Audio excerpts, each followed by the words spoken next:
Hey everybody, welcome back to Word Balloon, the comic book conversation show. John Suntress here. I am so happy to welcome Alex Ross back to Word Balloon today. I always like to tell the story. It was over 25 years ago when, I think 90 or 91, when before I got back into radio up in Chicago, I worked for a few years in banking and happened to work for the bank that had the accounts for Now Comics. And I remember, they had a lot of great licenses back then. They had the Green Hornet, which they did a tremendous job with. Ron Fortier, I always say, is really one of the best Green Hornet writers ever. They had Speed Racer and Racer X, and they had really interesting comic books with those guys. They also had the Terminator license. And there was a story called Terminator: The Burning Earth. And I didn't know what it was. I knew, obviously, from Terminator, it was tied to the franchise. But I just kept seeing check after check after check for the collection of the story. And I'm like, what made this special? And I found out what made it special. It was Alex Ross. Now, Alex obviously just skyrocketed from that with Marvels and Kingdom Come. And we've talked before about those specific books. Today, Alex is on to talk about the state of the superhero genre as it gets exploited by television and film and comics, and just where is it today? Because he is about to make an appearance doing one of the keynote addresses at a convention in Chicago that's free. It's weird. There are so many great events happening in Chicago this coming weekend. Of course, C2E2 is going to be happening, but this is a free event that is at the Chicago Cultural Center on Friday the 21st, Saturday the 22nd. And Alex will be involved doing one of the keynote addresses, the keynote address on Saturday, as he talks with Robert Milazzo. And they are going to be talking about, as I said, where things are, the state of the art, with Alex Ross and Alex Milazzo. They will explore current modalities and future visions for film, television, comic books, and performance. And, I kind of felt like my talk with Alex might be a nice warm-up for what he wants to do on Saturday. Although I'm sure Robert and I are going to ask different questions. But we hit a lot of issues of what's going on today. How are film and television treating the superheroes? Are they doing a good job for the most part? What are the bad things they're doing? We get into a lot, and I'm really glad. And I know Alex has strong opinions, so it was great for him to give me this candid conversation, and I'm happy to share it with you today on Word Balloon. Word Balloon is brought to you by the League of Word Balloon listeners. Thank you, League, for your incredible support at this kind of rough time for me. I'm between full-time jobs in radio. I do have a new part-time job where I'm doing traffic reporting a couple shifts a week, not a lot, but certainly a foot in the door at the CBS news station in Chicago. In fact, if you're in town for C2E2, you might hear me Saturday night, late night, if you're riding in a cab and they've got the radio on, or if you want to listen yourself, from 11 p.m. until 6 in the morning. They're giving me a couple shifts a week, which is very nice.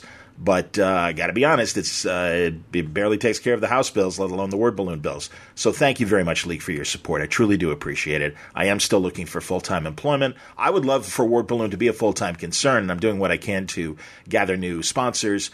But if you can help as well, if you like what you hear on Word Balloon, if you think it's worth, as I say, the price of a comic book a month, I try to give you a lot of great conversation. I know April is going to be super heavy with a lot of great talks. We've already had several great talks. More to come. There's so much already that I've got to get out this week because they're time-sensitive conversations, and I'm happy to share them with you, Alex being one of them today.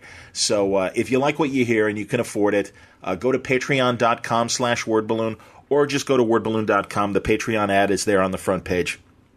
Thank you very much for the support. I keep getting new subscribers each week, and it really helps a lot. So thank you again, League of Word Balloon listeners. Word Balloon is also brought to you by In-Stock Trades at InStockTrades.com. Old and new are on sale at In-Stock Trades. Things like the complete phonogram. Man, I can't wait to see Kieran Gilliam and Jamie McKelvey. I believe they're both going to be at C2E2. But this full anthology is 504 pages of the wonderful phonogram. It's 42% off, just $28.99. You can also reach back and get Marv Wolfman's Vigilante, featuring the art of Keith Pollard, George Perez, Chuck Patton, Ross Andrew, and Don Newton, a spinoff of the Titans, But, man, Adrian Chase's sad story begins in Volume 1 of Vigilante. At 42% off, it's just $17.39. You can get The Amazing Spider-Man hardcover Clone Conspiracy. This is the full story, 512 pages, featuring the work of Dan Slott and Chris Gage and Jimmy Chung and Justin Ponzer, and a whole lot of Gabriel Del Otto does the wonderful covers. And this is 42% off, $34.80. You can get Batman Legacy, Volume 1. This is going back when Chuck Dixon and Jim Ballant were handling things for Batman. And, Chuck had a great run. Chuck was awesome at Batman. He really was. And this collects Detective Comics 697 to 700, Catwoman 33 to 35, Robin 31, Shadow of the Bat 53, and Batman 533, including chapters that have never been reprinted before. This is 264 pages, 42% off, $14.49 at InStockTrades.com. Don't take my word for it when I say that you'll find great savings. You'll discover it all on your own when you look for great books, and you'll find them at great prices. InStockTrades.com. All right, without further ado, really excited to bring you this conversation with Alex Ross on Word Balloon. Man, I'm always happy to have Alex Ross back on Word Balloon because I know I'm in for an interesting conversation. We're generationally in the same ballpark, and we like a lot of the same things. And also, this weekend coming up is going to be an interesting, I guess, life hack, because if you don't want to spend the money at C2E2, there's another great, or if you are spending the money at C2E2 and want to step away from the con to another cool presentation while C2E2 is going on, Lake FX Con is happening. That is a big event at the Chicago Cultural Center, also downtown, on the north side of the Loop, 78 East Washington Street. And I'll give you more information at the end of the talk. But I don't want to waste this time with me talking. I want to hear Alex talk. Alex will be doing a presentation on Saturday afternoon. Welcome back, Alex, to Word Balloon. Thank you for having me.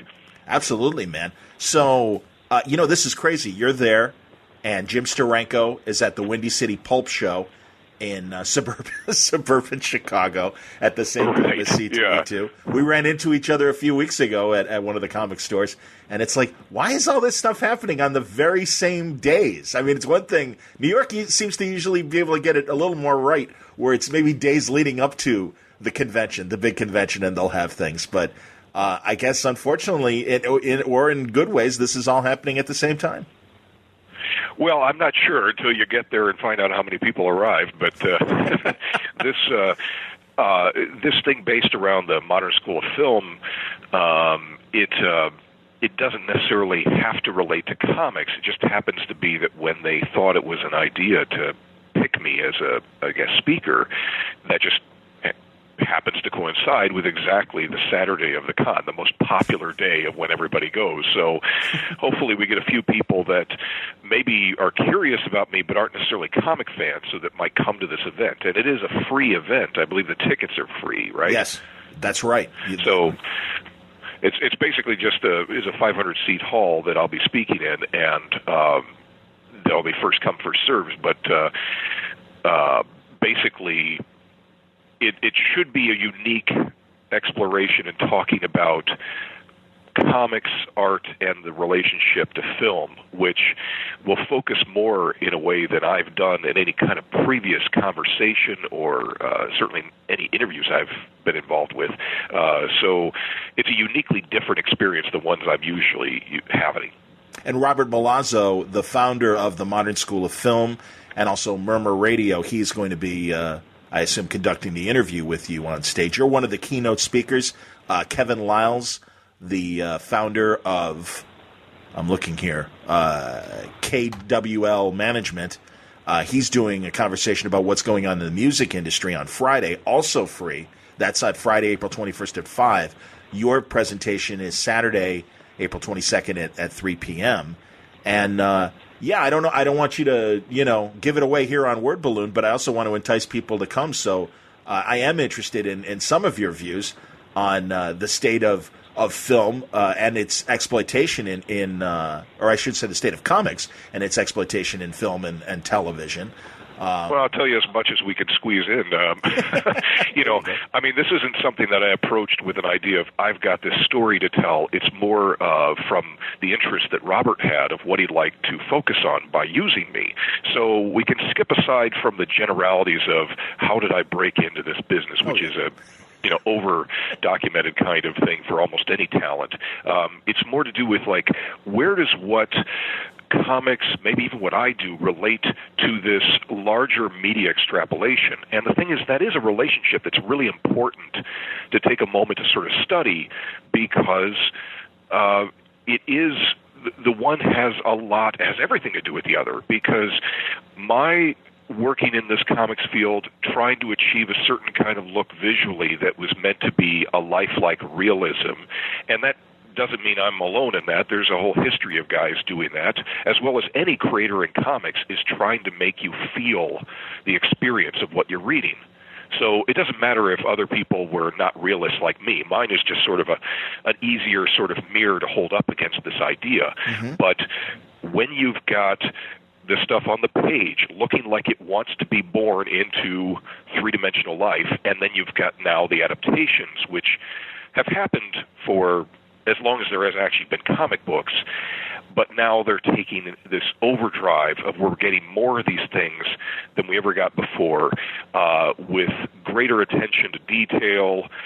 In some cases, creators have gotten involved, so maybe even the adaptation of their work is more accurate. It's all very interesting stuff, and you can sit there and pick the bones of what worked and what didn't, but what's a larger conversation is just saying, like, how did we get here? And should we be upset about this in some ways? And I'm going to take the tact of no, because as much as things can get monotonous and repetitive, especially to a modern audience that says, geez, enough with the superheroes, well, people are going to see them because they're fun. And if they've overtaken the realm of film in many ways, yes, it's not the same auteur period of the 1970s that you had this sort of inventive kind of reimagining of how to create film, but there is experimentation in this, and comics and superheroes are in many ways getting their due where they had been previously mistreated in a lot of their adaptations for both television and film by really insensitive views of how well they should be handled, or just a sort of cold kind of like, do we really have to take this that seriously? And in some cases, we needed a more serious view on this stuff, and in other cases, we needed a more comical view, or a more lighthearted, I should say. And comics really, it took a long time to get to this point where it was sort of fairly graded upon whether or not there was an audience willing and ready and receptive for it. And now that we're at that point, I don't say it's a technological point because the effects are able to catch up with comics. Mm-hmm. I say it's because the people in charge making the decisions have been affected by a lot of precedent now, and of course, it's good money. And the people who used to say, oh, those terrible, stupid comic books. A lot of those people who were running the show, they've gotten older and moved on. Yeah. In television, and this hits locally as well, we're both Chicagoans, WGN, the superstation, had this partnership with the CW. And I know, and it was reported in the trade magazines, WGN had a very influential voting interest on the direction of the CW in a lot of ways. And after a couple seasons of Arrow and also after the first season of The Flash, the CEO of GN kind of at the CW meeting, and I might slightly be wrong, but from a general standpoint was like, enough of the superheroes. I get horror, I get science fiction. Can't we move in those directions instead? And the relationship between WGN and the CW started to end at that point because, and I don't think it was coincidentally, because clearly GN has gone on with its own original programming into those science fiction and straight-up horror directions, also a great show like Underground. And meanwhile, the CW continues to chug along, and the audience continues to build. It's a different Chicago affiliate now, but they are no longer in that partnership. And yeah, things seem fine as the CW prepares Black Lightning to join Arrow and Flash and Supergirl. And you think about it like, okay, that's one example out of all these, but you go back decades and the general attitude of the people in charge, the people who are programming or the people who are producing films, allocating the money for it, were generally very cynical and mean-spirited to this material. Yes. Whether or not it had a viability economically. I mean, I would make this case, which I'll probably do live in the event, that when you got that Chris Reeves Superman movie in '78, the starting gun was fired. You should have had a live-action, reinventive Batman movie, a la the work, not of Frank Miller, but of Neil Adams back then. Sure. Okay? It was time. The comic fans knew how serious you could take this character then. Hollywood still had this sort of self-informed attitude of like, oh, well, that's just the goofy thing. That's that stupid show from the 60s. And they were not willing to really put it into the kind of overdrive that they should have. So what did they do? They took a decade to start pulling together the pieces to make the eventual film they did. And when that finally came to fruition, bang, wow, it's all this money. You know, it's a huge success. Yes. Well, but they act like, well, we needed to take time. No, you didn't. It was your attitudes that were slowing things down. I'm telling you right now that we should have gotten back-to-back kind of movies the way we're getting from Marvel, and of course now DC, not as successful with their films in the 21st century, unfortunately. They've been slower to pick up on the lead that Marvel took. But you know, they're in the same pattern as making a series of sequential kind of films that are episodic towards building a larger framework. Yes. But they're way ahead of Marvel in terms of television, as we know, and they make a much more charming product in that way that's not ashamed to embrace the fact that it's, you know, that those are superhero characters they're selling us. So I applaud them for certainly what they do well on TV, and of course Marvel does better on film. But either way, everybody's kind of engaged in this now, as all other license holders are trying to figure out their own ways of crafting interconnected universes of either, you know, giant monsters or mid-sized monsters, like with Universal. So that's the place we find ourselves now, but we weren't allowed to get here before because of prevailing attitudes.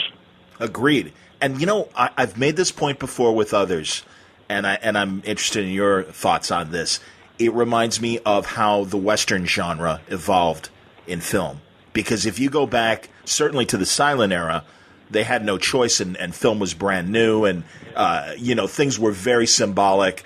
Depth of character didn't start off right away, started to happen in the 20s. By the 50s, we really got interesting psychological Westerns that went beyond white hat, black hat against each other. And I think, you know, because there are some people, as you say, too, that are kind of bucking still against this superhero genre movement. But I also think alongside that, we're really starting to just now see superhero stories in television and film stretch the way that they have in comics, especially in the last 40 or so years, where, all right, let's get more adult, let's add more characterization and psychological angles to these stories beyond good guy and bad guy. And of course, you know, part of the growing pains of this is that when the companies are rolling out a lot of these pictures, they take too much the same approach of like, okay, we've never established this character before.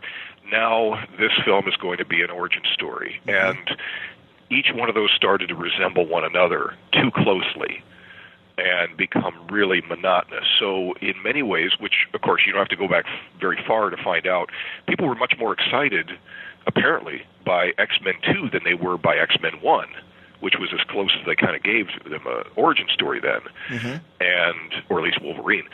And you have this learning curve that nobody was kind of appreciating, that like, you know what, just jump into it. Stop worrying about how well we understand whether or not this guy got his powers from this reason or that reason, what's his special kind of hang-up or whatever.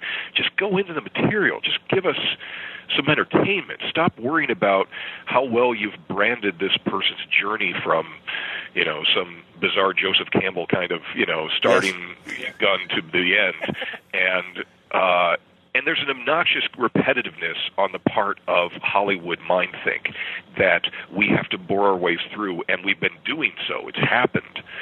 It's just taken a really long time. Unfortunately, longer than we should have actually been stuck with, due to the viability of these concepts and characters breaching beyond just the page. Whereas for the, I don't know, what is it, hundreds of thousands of readers of comic books? Is that how few we are? Yeah, probably.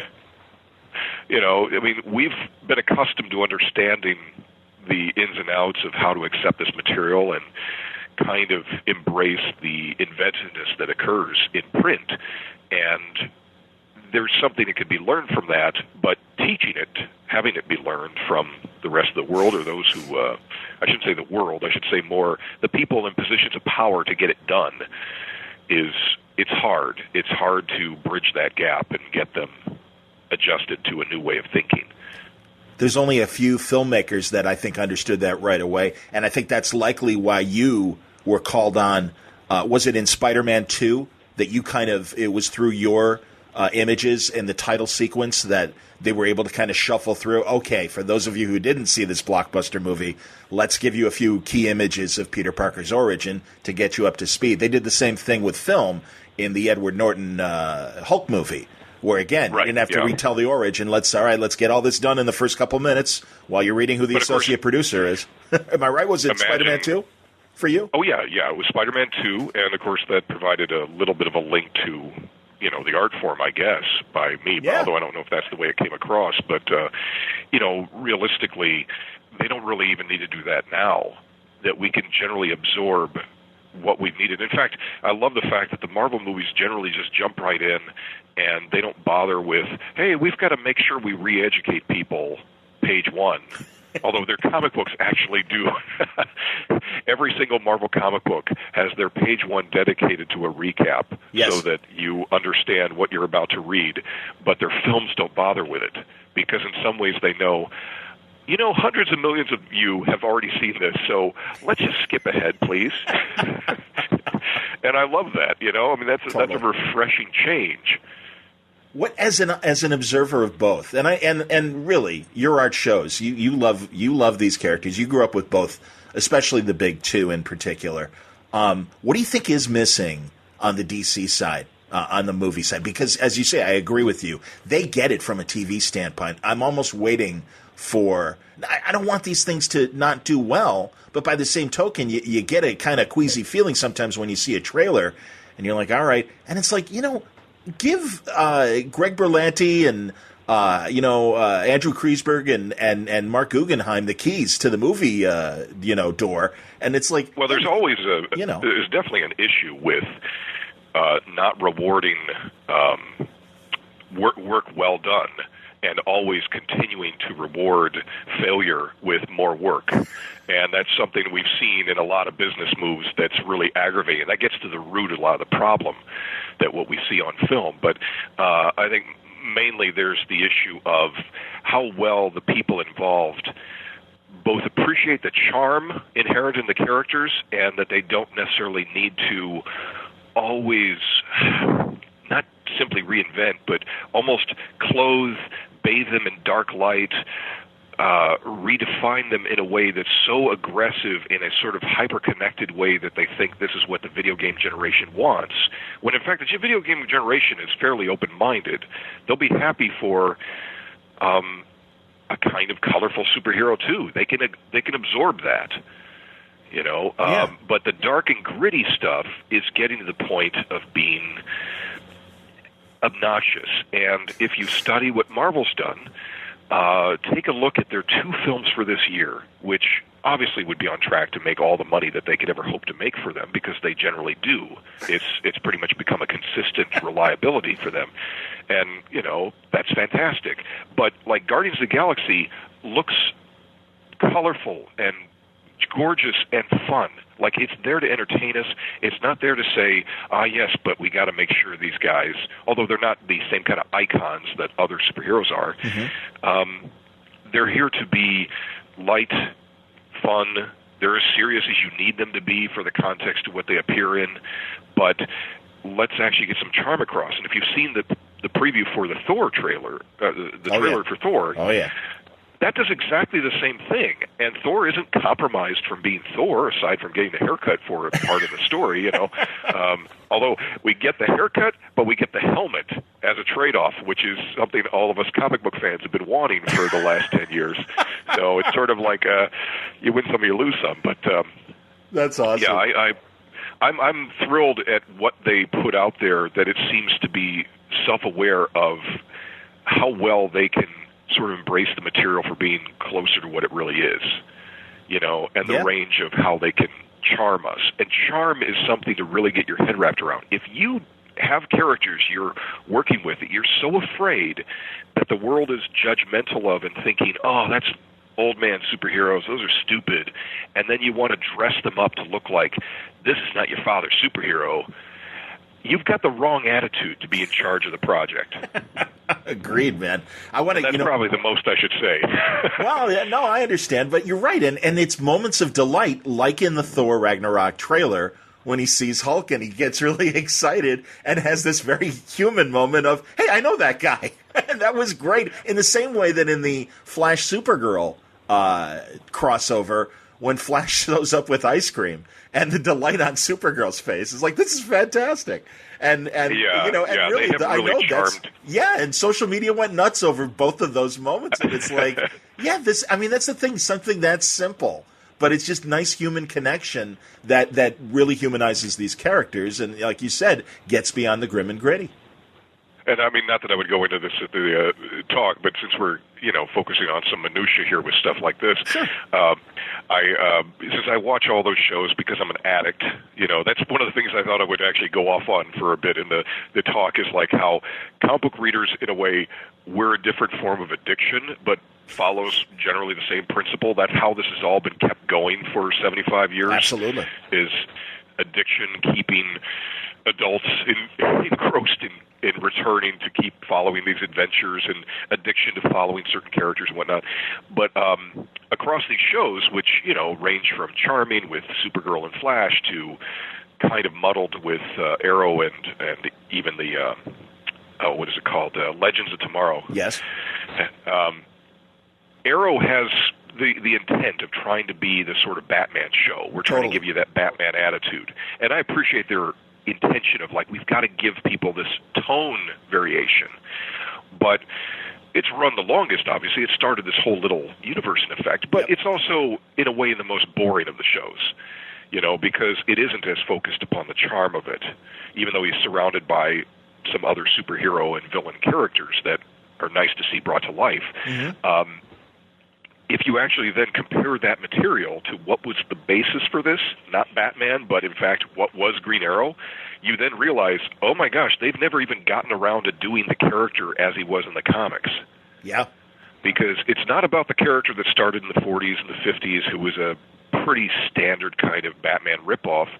It's the character as he was reinvented by Neil Adams and Denny O'Neil in 1970, and became the sort of voice of a kind of hippie generation as a superhero. He was the conscience of the Justice League for many, many years. Yes. And it seems like they don't find that interesting enough to examine. And I always wondered, like, if this show lasts long enough, can we actually get to the point where he gets to be that guy? You're right, and we haven't seen him nudge in that direction, and he's pretty much been the Batman of the CW superhero universe, and I agree with that. And it's, you know, I'm glad you bring that up, because, as you said earlier too, there is this feeling of these aren't your father's superheroes. You know, a lot of, I think, careful consideration as these characters have evolved, and I want to throw in even some older characters like Tarzan and stuff in the mix. There's a lot of characters that I think in their initial concept, they reflected their times, and their times were less sensitive to issues of sex, issues of race, sexuality, and that. And I do think that as time has gone on, later creators have brought these characters back and given them the social conscience that was necessary. And you see a more respectful portrayal of a character like Tarzan, or, you know, I mean, they found a way to reinvent. I mean, really, the one thing that Will Eisner, you can kind of you might wince at as far as looking at the beauty of the spirit, is Ebony White, his black friend, and his evolution in the hands of the other writers and artists that have taken on the character. I mean, Matt, and I'm blanking right now, Matt Wagner has done a wonderful job, I think, doing a modern day spirit and showing, proper respect for characters and stuff. I think a lot of times, and I think we saw this recently with Iron Fist, there's an initial reaction of, oh, well, it's a character that's based in Asian culture. Shouldn't it be Asian? And they forget some of the good things that I think came out of Iron Fist, especially as they teamed him up with Luke Cage, and you had this great kind of brotherhood comic book that not only that, but I mean, Danny Rand was, he was in love with Misty Knight. So there really were all the races kind of working together for a common good. Absolutely, yeah. Iron Fist, from the comic standpoint, represented that mixture. And of course, that's what we expect or hope to see come to life within the Netflix usage of him. And of course, we're going to get that group usage where he's with Luke Cage by the end of this year. Mm-hmm. But the hope is that, of course, this will all lead to the dual combining of them, because that's where the richest use of both characters that's where they gelled the most. Yep. And, of course, that's what worked in comics for the better part of 40 years for both of them, is that they were better as a duo than as solo acts. But since they're starting this off now, we get this long, protracted story that didn't necessarily pull off that successfully for each one of them.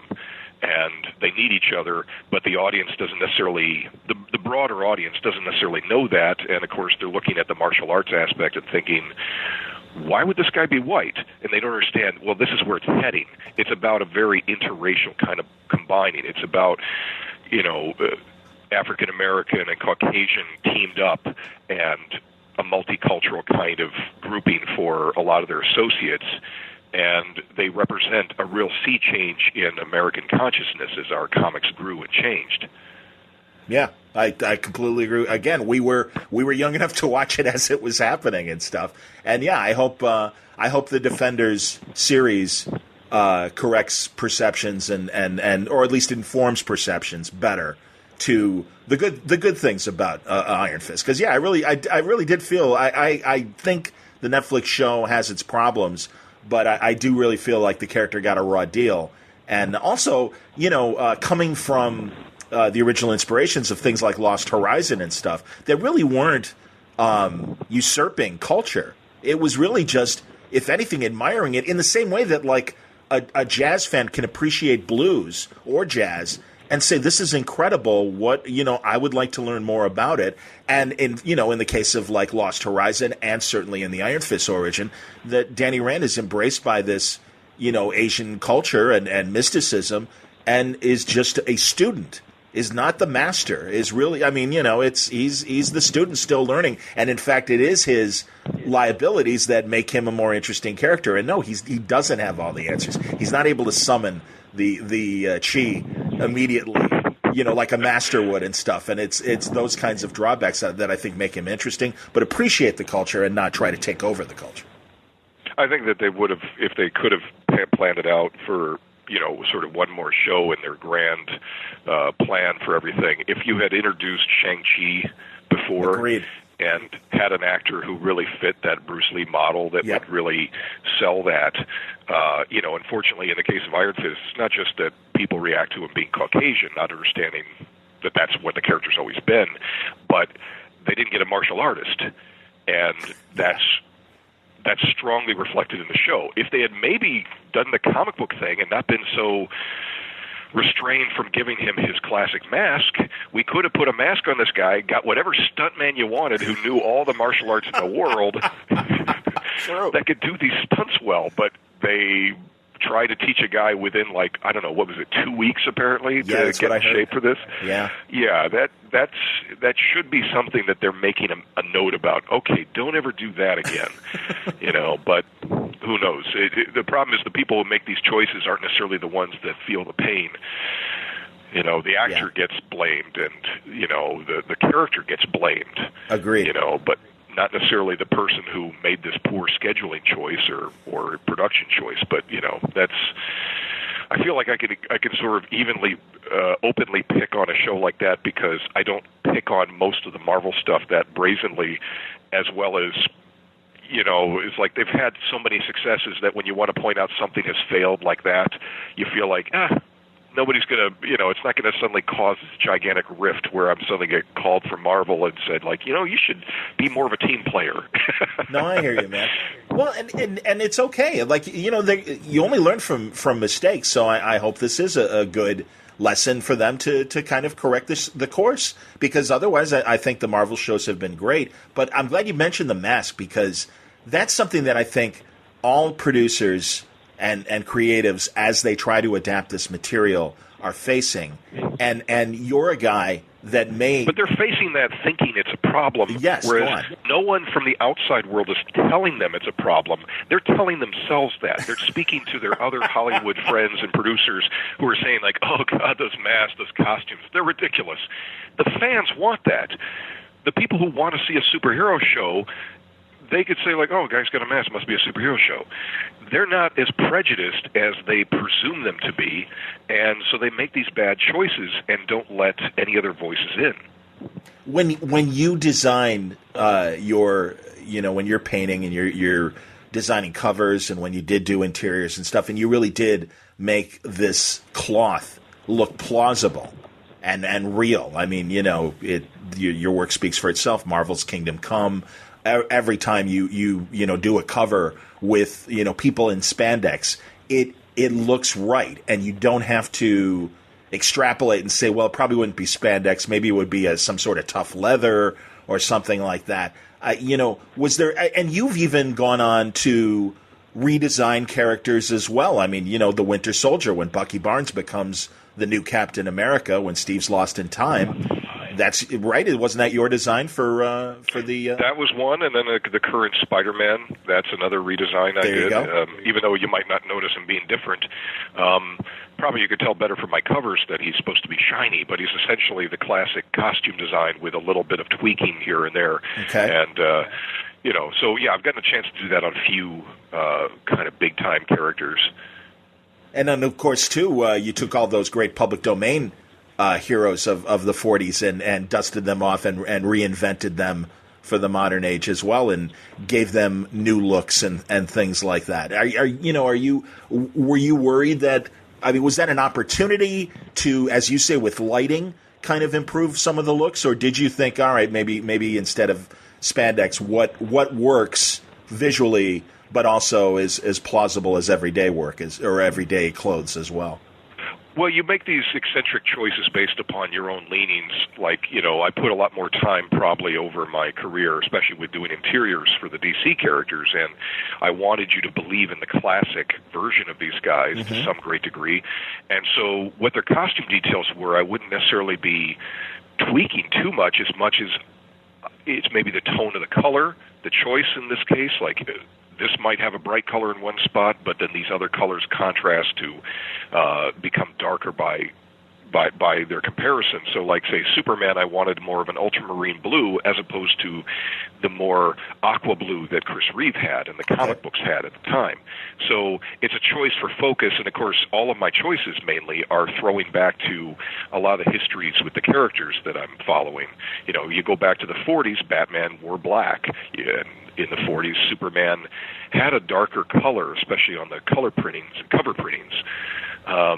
His blue was darker. Captain America's blue was darker. How Captain America became this sky blue, I think, revolved around coloring process shifts by the later era of the 60s. Okay. Because then that's when we think of him as being that very primary blue.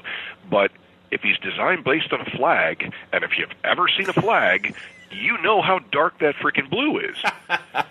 It's a navy blue. He would be a really dark-looking character. And in my way of thinking, he could be an incredibly gritty-looking character based upon his original costume design with no reimagining, without adding all these sort of extraneous elements. It's also a case of, what is that mask made out of? It's not necessarily fabric like we always thought they were. It could be leather, and leather does have a different kind of quality to it that could have a lot of wrinkling here and there, and I try and bring that through in the work I do. In fact, some of my work, of course, has been adapted into 3 dimensions, and I did a series of busts for Dynamic Forces years ago that were all life-size busts where the sculptor and I worked closely together to try and get this realistic tone to these things. In some cases, before I was really doing much work with the characters in print, but like Captain America, we went out of our way to try and make this feel like this material that, like, wow, I believe it when I see this mask he's wearing. You see that the wings are not these things just hanging on by tiny little arms, just hanging and waving there, but they're in fact these strong things that actually anchor to the side of the head in a way that wouldn't necessarily get tussled about or wouldn't wave in the wind or anything. And it's hard to make an impact because there's only the work I can do, and then hopefully what my work might catch on with any other artists, if they like what I did, or if the filmmakers look at what I did and like what I did. But here we've got, what is it now, 6 films of Spider-Man, and the one coming out this year is the first time we have something that bears the strongest resemblance, probably arguably, to the comic book original costume. Mm-hmm. Agreed. You've had these variations. They're all good. They're all very interesting in what they've tried to do with textures and, raising the webbing and lowering the webbing and all kinds of stuff. Partly looked like a basketball in one of the movies. So this one, he's got something where you look and go, that's the comic book on screen. And it's refreshing to finally see. Is it exactly the way I might have done it? Maybe, maybe not. But sure. Either way, I've got to be open-minded and not be so strict in always looking at these things as if I've got only one way I can ever appreciate these characters. I've seen countless actors play parts like Superman, and none of them have ever really resembled the Joe Shuster, Max Fleischer style that I always loved. And that may never happen. That's more likely to be brought to life in a video game versus where you could just sculpt a human being rather than them casting somebody who actually fits that type. But that's okay. It's not that these other versions are somehow delinquent. Chris Reeve is still the Superman for a generation for good reason. Oh, yeah. Well, and I'm glad you brought that up because I agree. I think, and I was, as preparing for this talk, I was thinking, too, about how difficult it was to get people, like you say, that really fit the suit and present that kind of larger-than-life, imposing figure of Superman. And it's to the actors' credit, who are, in some cases, smaller men. The Supergirl Superman, I think from a character standpoint, he really gets it. I mean, the writers have given him a Superman character, but he's so much smaller than your average Superman. I mean, he looks like he would be about a 5'10", guy who would be kind of easy to kind of slip into everyday society as Clark Kent. So I guess it's more plausible from that sense, but it is tough. I mean, the guy. Well, I didn't overthink that when I watched it. I mean, I don't know if you did, but I didn't. That didn't necessarily distract me from him thinking like, oh, he must be shorter because because of the shape of his arms or shoulders, whatever. I mean, performance mattered with that.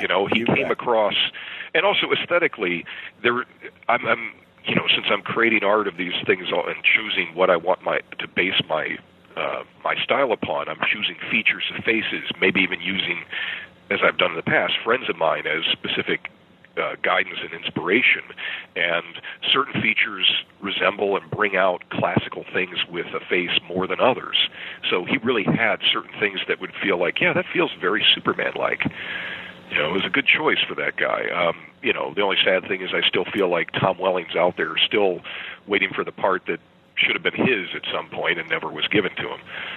Yeah, he was great. No, you're right about that. Your Superman face, and we might have discussed this before, I always forget the name of the model that James Bama used for Doc Savage.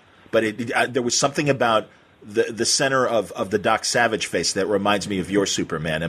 Were you influenced by that, or is there a friend that was a model? Who was your Superman model?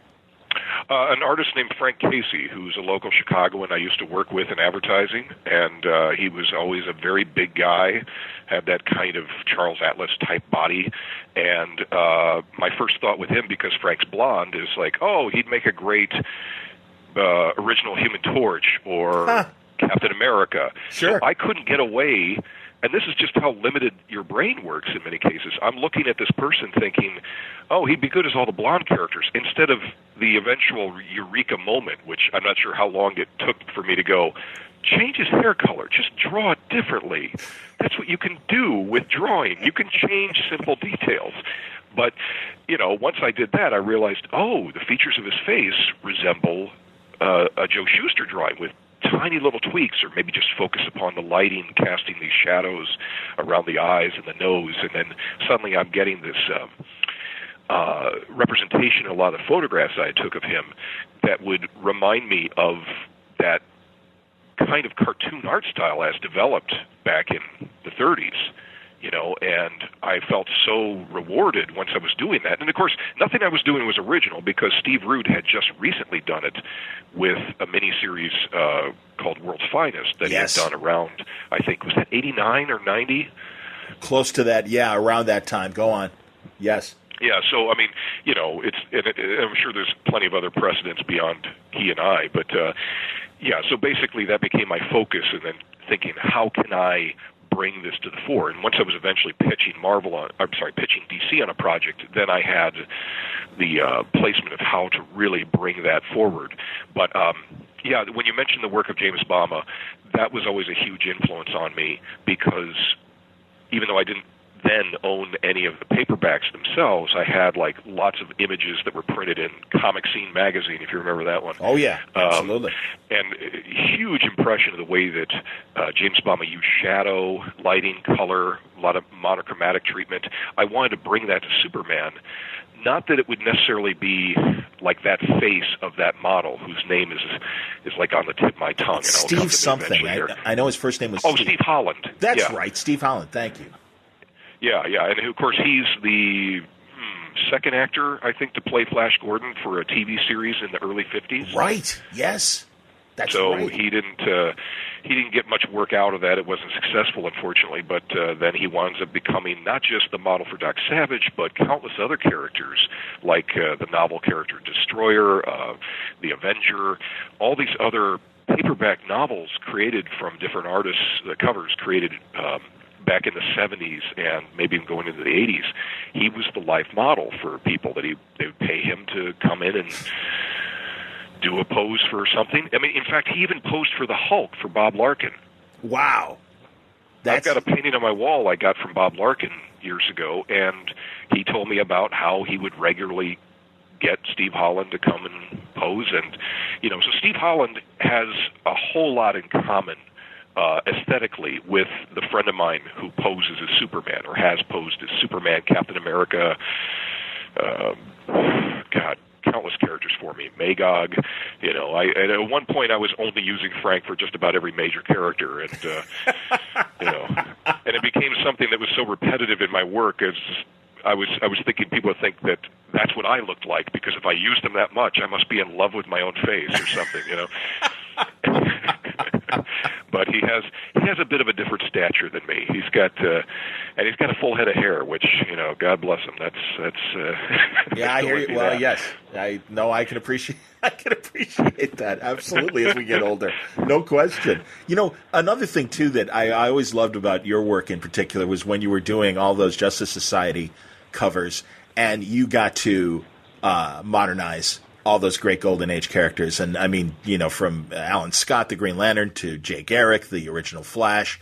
And it was really wonderful to see, your modern interpretations of these great characters. And I love the original cartoony looks that, guys like Erwin Hasen and those guys who originally worked on the characters brought.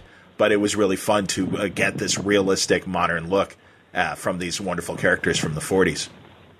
And sometimes I could look back at my work, like as I continue to read material about Golden Age characters, particularly from magazines like Alter Ego and such. I'll look at old artwork and think, oh, I could have done that better, or the way that I drew Jay Garrick. His cartoon impression in the 40s was these giant, thick eyebrows. Yes. Well, that's non-existent in my version. Now, you can lose your thick eyebrows as you age, but I didn't get that right, unfortunately. I sort of got in my mind one kind of face that was a variation, and I had another live model for that. And then I wanted to remain consistent with that. But I've come around to thinking, it's been a long enough career at this point.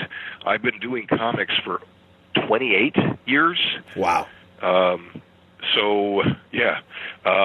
That basically, and then of course that's not 28 years since Marvel's. I've actually been in the business longer than when that came out. Oh, sure. I've realized that some things you can trade up. Like I've done more kind of odd commission illustrations of Superman where I've used Chris Reeve instead of Frank Casey. Okay. Because it seems appropriate for it to be Chris, and it's kind of stretching out and sort of feeling like, it doesn't have to be just this one way of looking at it, whereas I did multitudes of illustrations where I was just always trying to push Frank Casey. In fact, when I went from doing the older version of Superman in Kingdom Come to then doing what was supposed to be modern-day, younger Superman, arguably, yes, in the late 90s for me, when I was doing him in various covers, prints, and then the one book I created with Paul Dini, I was still keeping it that same face, just minus the gray temples, because I wanted it to come across as, this is an older guy. This is a 40-year-old guy. Yes. We wouldn't have had any shame about that decades before, but now we're stuck in this mindset that, you got to go younger. Why? Yeah. Superman got battered by this impression that partially is the fault of Chris Reeve being so handsome and young, is that, he's got to be the most handsome guy you've ever seen, and youthful.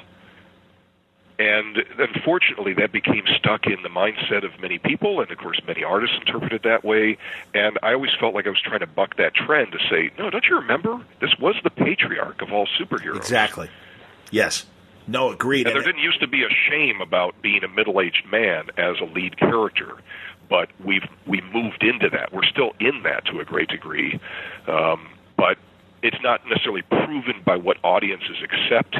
If you cast a middle-aged guy, as they did with Robert Downey with Iron Man 10 years ago, look at how well it paid off for them. Yeah. And here he is 10 years later, and you don't think anything about it. But it was appropriate for the character that he be the age he was, and it's only served it. The character has been benefited by the age of the actor. Could not agree more, man. I completely agree. In fact, when we were growing up and were hitting the Bronze Age of Superman, he was still kind of cast in that fatherly figure, which was appropriate because this was for, a tween audience, a 10 to 13-year-old, I think, core audience, where we would look at Superman as kind of a father figure. And I also think it was fun in Thy Kingdom Come, your interior work that you did for JSA, where the Kingdom Come Superman would talk directly to the Earth 1 Superman, and you saw the subtle differences between the two of them. I felt like when you were working with that version of the Kingdom Come Superman, that you were leaning more into the squinty Joe Shuster classic Superman look than your original Superman designs, just in the eyes, Mm-hmm. Oh, yeah. No, I keep wanting to push for that because I don't want it to be forgotten. It's almost like this is the distinctive design features that were used in the first 10 years of the character's existence, when it had a predominant art style based upon the co-creator, and it weakened over time due to the reasons of having to change up the art team. But, when you think about things like Dick Tracy, which has been around seemingly for 2,000 years, yes. If you decided to throw out the crook in his nose, and he's got squinty eyes, he's got thick, dark eyebrows. If you decide to throw those things out, what do you have? Well, you have Warren Beatty, frankly, and it doesn't remind you anything of the character. These are important details that can be captured in adaptations, but you have to care about them to push for them. And every time we see that happen with the casting on some of these shows or movies, it's a delight when you see somebody who's the right person to play a part. And especially for us that are more attuned to the fine details, when it feels so right, it's sort of like, oh my goodness, this is so fantastic. It's nice to know they have a common vision with where this needs to kind of go. That's the way I felt about Benedict Cumberbatch getting the pick for Doctor Strange. Yeah, I agree. I completely agree with that. And it was fun prior to Robert Downey seeing your almost Hollywood wish list in some of your, the times you got to draw Iron Man, and Timothy Dalton would be Tony Stark. And it's like, that would make a hell of a lot of sense. And I know I remember seeing that in a few comic magazines over the years, and I'm like, oh, if only, that would be great. Were there any other kind of pre-Marvel Cinematic Universe casting decisions come to mind, or even DC ideas of actors that you're like, oh, if I were the king of Hollywood, this would happen? Those kinds of nods that you've done in your work in the past that I'm forgetting about? Well, I mean, being the king of Hollywood in that way is usually picking people that are already long since older or dead. That's all right. In cases to play the parts. Fred McMurray certainly. That's a lot of what I did. Yeah. I used Russell Johnson from Gilligan's Island, who played the professor, to be Reed Richards. That was a key thing for me, that I really wanted that thing, because I thought that since I was a little kid, that he reminded me of the character. Well, I'm going to draw that. That's really interesting. And in the only case I can think of right away that correlates to what actually would happen is using Patrick Stewart, who was popular from the early 90s as being in Star Trek, to use him as Xavier, and then having, whatever it was, like 5 or more like 7 years later, him actually playing the part in a film. And not just playing the part in the film, then being stuck playing it for like the next 17 years of his life. Isn't that amazing? Yeah. Yeah, it is really stunning to think that, like, wow, that's what happened. But, it was a good pick, and it added a lot of character distinctiveness. Because when you look at the drawings that a lot of the key designers did in this stuff, they're not all individualized in a way that calls out for paying close heed to that.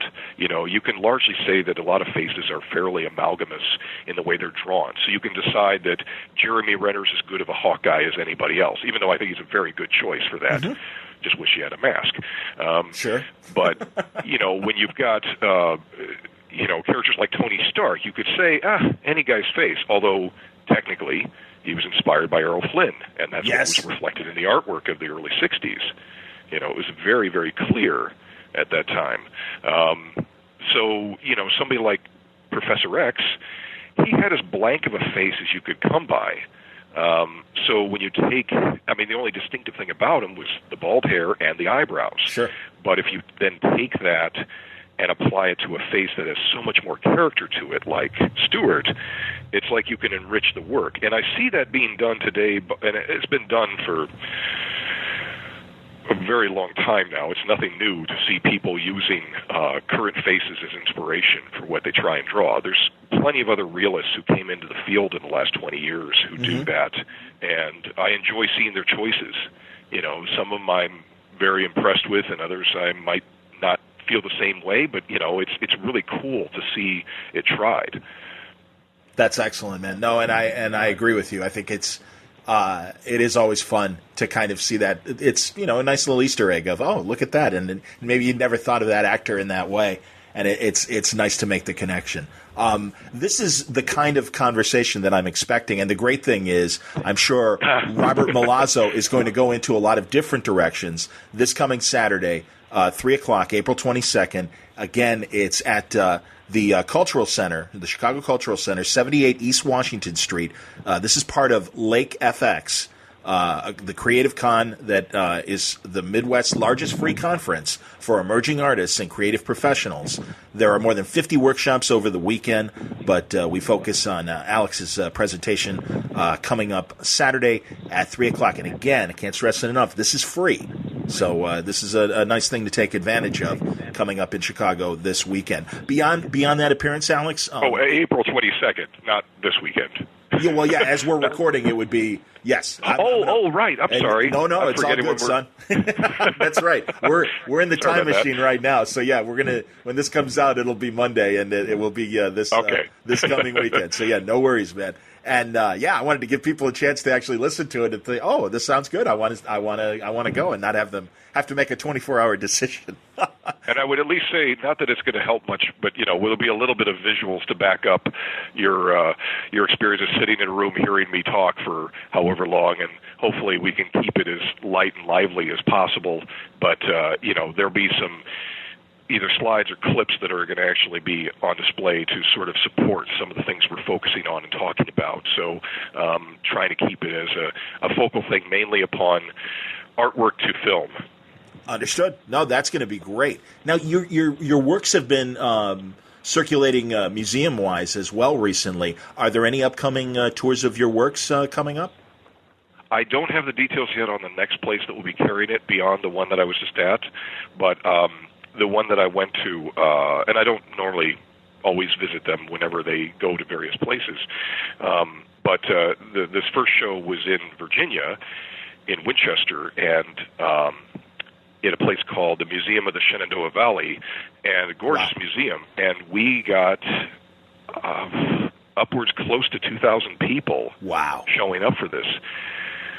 So we had to kind of shut down the inlet of people coming in because there was too many for getting to see everybody. And, when you've got something based around it being a signing, that's not just a crowd that can sit around and absorb me talking. You have to see each one of those people. Absolutely. And that's a whole lot of time. So it was a 7-hour signing, and I just about died back then. So, Alex, I do. I feel for you, man. And that's really cool. You accommodated those people and gave them the chance to really get to meet you and thank you for, the enjoyment that your work brings to them. And really, man, I am so pleased that your work is as recognized as it is by these museums. I know a couple of years ago being at Saturday Evening Post. What's it? Oh, the Rockwell Museum. Yeah, with the Rockwell. Thank you, the Norman Rockwell Museum. Exactly. I mean, that's the thing, man. I'm so glad that the art circles, are appreciative of the work you do, and again that it's the culture has caught up with you, because I think you were kind of for a long time the exception of, look at this fine artist that is working amongst these comic book people. And luckily now I think the culture has slowly, kind of understood the appeal of the source material, and I think have a greater appreciation of the art that comes from it. And it's one of those things that we can see reflected in our local libraries, because now they have expanded sections of graphic novels that they wouldn't have had 20, 30 years ago. That was always something you were always coming up dry on when you went to your local library as a kid. Yeah. And now the people who are making those choices of what to stack stuff into the libraries, they're choosing this stuff because it's popular and there's readership for it. And why wouldn't you want to encourage kids to read this stuff if they will check it out? Absolutely. I'm sure you were part of my generation as well, where there was a great coffee table book collection of Peanuts, Charles Schultz stuff. And it was constantly out in my class and stuff. And it's like, oh, man. And like you said, there was that, maybe Jules Pfeiffer's comic book history that he did, just so few things. And now, like you said, there's entire sections of it and stuff. And I love talking to librarians and hearing that graphic novels are a very important part of what they stock these days in libraries. Now, it's a different world, and luckily we're still part of it, and you get to contribute and get to be appreciated by a much wider audience. So really, congratulations, and good luck on the presentation coming up Saturday, April 22nd, 3 p.m., the Chicago Cultural Center. That's part of Lake FX, the third annual Lake FX Creative Con. And go check out Alex Ross in his keynote address or presentation on Saturday. Thank you for your time as always, dude, and I look forward to our next conversation. Thank you for having me. I'll tell you, I've only had, I think, 3 or 4 Alex Ross conversations, but every time I really do look forward to it because, as I say, we speak the same geek language in terms of the reruns and the old movies that we all saw, and really it's been a pleasure to start to get to know Alex Ross, even as briefly as I have. We had a meal together when he and Mark Waid did that Kingdom Come signing in Skokie, Illinois, at Art and Franco's store, Aw Yeah Comics, and it's truly been a pleasure. And my buddy Sal Abenati, who I am good friends with, has been the guy that has let me come in contact with Alex the times that I have and have these great conversations. Happy to share it with you today on Word Balloon. It was all brought to you by, again, the League of Word Balloon listeners. Thank you for your support, League. If you'd like to join the League, go to wordballoon.com, click on the Patreon ad. It will take you to my Patreon page. Thank you truly for your support, League of Word Balloon listeners. It's also brought to you by In Stock Trades at InStockTrades.com. Reach back to the 90s for the excellent series Legionnaires, with Tom McCraw, Tom Peyer, Mark Waid, Stuart Immerman, Lee Moder, Jeff Moy among the art team and creative team. Great stuff, man. Great stories of the Legion of Superheroes, a great version of the Legion. 50% off. It's just $17.49. You can get the Daredevil by Brubaker and Lark Omnibus. Michael Lark, Ed Brubaker. What a great run. This collection, Volume 1, features 608 pages. And it's 42% off. It's just $58. Stefano Gaudino, by the way, another artist that is featured in that wonderful collection. When it wasn't Michael Lark, it was Stefano. So at least Stefano, I believe, is how Ruck always told me how to properly say it. You can get the Haunt of Fear collection, the Great EC Archives, coming to you via Dark Horse. This collection is the hardcover Volume 4, and it features the work of Al Feldstein, Graham Ingalls, George Evans, Jack Kamen, Jack Davis, Reed Crandall. Man, this is The Haunt of Fear, number 19 through 24. It's 216 pages, 42% off. It's just $28.99. I don't know. Lately, I feel like I should tell you how much the pages are, because some of these seem like big ticket items, but then when you find out how many pages it is, it's like, oh, all right, I'd pay that. That's not bad. Batman Nightfall Omnibus. I mentioned another collection of work from people like Chuck Dixon. This is Nightfall, and it collects Batman, Detective Comics, Shadow of the Bat, Robin, Catwoman, Batman Legends of the Dark Knight, and more. This is, 952 pages, but it's 50% off, so it's only $49.99. But, man, is this like the whole Nightfall Omnibus? Is this the full story? I'm not sure. I'm really not sure, but it's got a lot of pages, man. But that story went on a long time, too. You might want to investigate that. But there are other great books as well at InStockTrades.com. Listen to me like not selling you this book. Man, I'll tell you. No, but there's always great books at InStock Trades. You know that. I certainly talk about them enough here on the show. I'll give you one more book. Ta-Nehisi Coates, John Hickman, Brian Stelfreeze, among the wonderful creators. Chris Sprouse, doing Black Panther. This is Volume 3, Nation Under Our Feet, and it is 42% off. It's just $9.85. Say, great books at great prices at InStockTrades.com.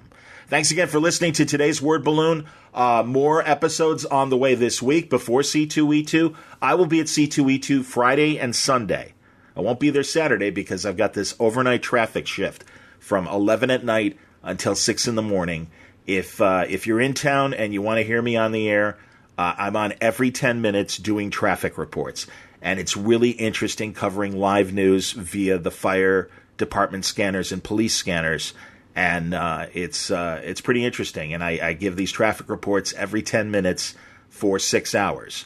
So if you're coming back from C2E2 Saturday night and you want to be safe on the roads, you can tune in. It's AM 780 and it's FM 105.9. And it's WBBM, and you'll hear me doing traffic every hour or every 10 minutes on the 8s. So 8, 18, 28, you can figure it out. But if you want to listen in, and feel free to email me and tell me what you think of me doing traffic reports. I'm brand new to it. It's a new radio skill, and I'm getting 1 or 2 shifts a week doing this, and it's great. It helps, but I thank you, League of Word Balloon listeners, once again for your support as well during my time as I search for a new radio gig and try to make the Word Balloon empire kind of push it forward. So thank you again. Until next time, Word Balloon is a copyright feature of Shaky Productions, copyright 2017.